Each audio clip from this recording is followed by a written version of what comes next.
ಭದ್ರಾ ನೀರನ್ನು ಕಾಲುವೆಯಿಂದ ಹೊಸದುರ್ಗ ತಾಲೂಕಿನ ಕೆರೆಗೆ ಹರಿಸುವುದರಿಂದ ಕೈಬಿಟ್ಟಿರುವುದು ಹಾಗೂ ಕಾಲುವೆ ಯೋಜನೆ ವಿಳಂಬ ನೀತಿ ವಿರೋಧಿಸಿ ಕಾಂಗ್ರೆಸ್ ಸರ್ಕಾರದ ವಿರುದ್ಧ ಜೆಡಿಎಸ್ ಮತ್ತು ಬಿಜೆಪಿ ಪಕ್ಷಗಳು ಒಟ್ಟಾಗಿ ಹೊಸದುರ್ಗದಲ್ಲಿ ಗುರುವಾರ ಪ್ರತಿಭಟನೆ ನಡೆಸಿದವು. ಇದೇ ಸಮಯದಲ್ಲಿ ಮಾತನಾಡಿದ ಎಂಎಲ್ಸಿ ಕೆಎಸ್ ನವೀನ್, ಹೊಸದುರ್ಗದಿಂದಲೇ ಭದ್ರಾ ನೀರು ಚಿತ್ರದುರ್ಗ ಜಿಲ್ಲೆಗೆ ಹರಿಯಬೇಕಿದೆ. ಆದರೆ ಹೊಸದುರ್ಗ ತಾಲೂಕಿಗೆ ನೀರು ಕೊಟ್ಟಿಲ್ಲ. ಇದಕ್ಕಾಗಿ ಹೋರಾಟ ಮಾಡುವ, ಬೀದಿಗೆ ಬರುವ ಸ್ಥಿತಿ ನಿರ್ಮಾಣವಾಗಿದೆ. ತಾಲೂಕಿಗೆ ನೀರು ಕೊಡದಿರುವುದು ನಮ್ಮ ರೈತರಿಗೆ ಮಾಡಿರುವ ಅನ್ಯಾಯವೆಂದು ಆಕ್ರೋಶ ವ್ಯಕ್ತಪಡಿಸಿದರು. ಮತ್ತೊಬ್ಬ ಮುಖಂಡ ಲಿಂಗಮೂರ್ತಿ ಮಾತನಾಡಿ, ಬರದ ನಾಡಿಗೆ ನೀರು ಕೊಡುತ್ತಾರೆಂದು ಕಳೆದ 3 ವರ್ಷಗಳಿಂದ ಕಾಯುತ್ತಿದ್ದೇವೆ. ಆದರೆ ಸರ್ಕಾರ ನಿರ್ಲಕ್ಷ್ಯ ತಾಳಿದೆ. ಹಾಲಿ ಶಾಸಕರು ನಮ್ಮಗಳ ಬೆಂಬಲ ಕೋರಿದಾಗ ಬೆಂಬಲವನ್ನು ಕೊಟ್ಟು ಸಹಕರಿಸಿದ್ದೇವೆ. ಆದರೆ ನೀರು ಮಾತ್ರ ಬರಲಿಲ್ಲ ಎಂದು ಆಕ್ರೋಶ ವ್ಯಕ್ತಪಡಿಸಿದರು. ಕಾಂಗ್ರೆಸ್ ಸರ್ಕಾರಕ್ಕೆ ಕೈಲಾಗದ ಕೂತಿರುವ ಕಾಂಗ್ರೆಸ್ ಮಂತ್ರಿಗಳ ಸರ್ಕಾರಕ್ಕೆ, ಹೊಸದುರ್ಗ ತಾಲೂಕಿನ ಕಡೆಗಣಿಸಿರುವಂತ ಕಾಂಗ್ರೆಸ್ ಸರ್ಕಾರಕ್ಕೆ ನೀರು ಕೊಡ್ತಾರೆ ಅಂತೇಳಿ ಬಹಳ ತಾಳ್ಮೆಯಿಂದ ಸಮಾಧಾನದಿಂದ ನಾವು ಕಾಯ್ತಾ ಇದ್ವಿ.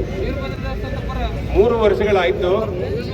ಬರೀ ಸುಳ್ಳು ಭರವಸೆಗಳನ್ನ ಕೊಡ್ತಾ ನೀರು ಬಿಡ್ತೇವೆ, ನೀರು ತುಂಬಿಸ್ತೇವೆ, ಕುಡಿಯೋ ನೀರು ಕೊಡ್ತೇವೆ ಅಂತೇಳಿ ಹಿಂದೆ ಈ ತಾಲೂಕಿನ ಶಾಸಕರು ಕೂಡ ಪಕ್ಷಾತೀತ ಬೆಂಬಲವನ್ನು ನಮಗೆ ಕೋರಿದ್ರು.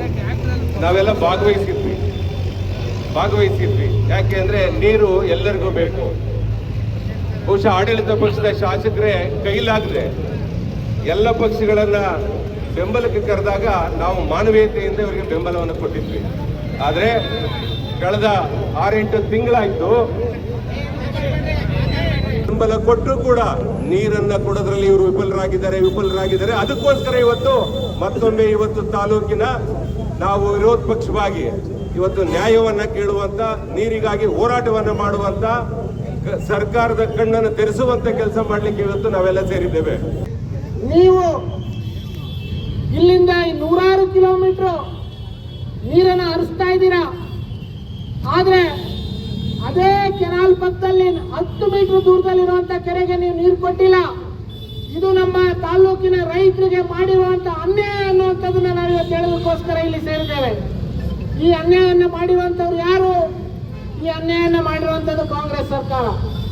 ಯಾಕೆ ಈ ಅನ್ಯಾಯ ಕಾಂಗ್ರೆಸ್ ಸರ್ಕಾರ ಮಾಡಿದೆ ಅಂತಂದ್ರೆ, ಈ ಯೋಜನೆಯನ್ನ ಮಾರ್ಪಾಡು ಮಾಡಿರುವಂತದ್ದು 2 ಸರಿ ಮಾರ್ಪಾಡು ಮಾಡಿರುವಂತದ್ದು ಕೂಡ ಕಾಂಗ್ರೆಸ್ ಸರ್ಕಾರ.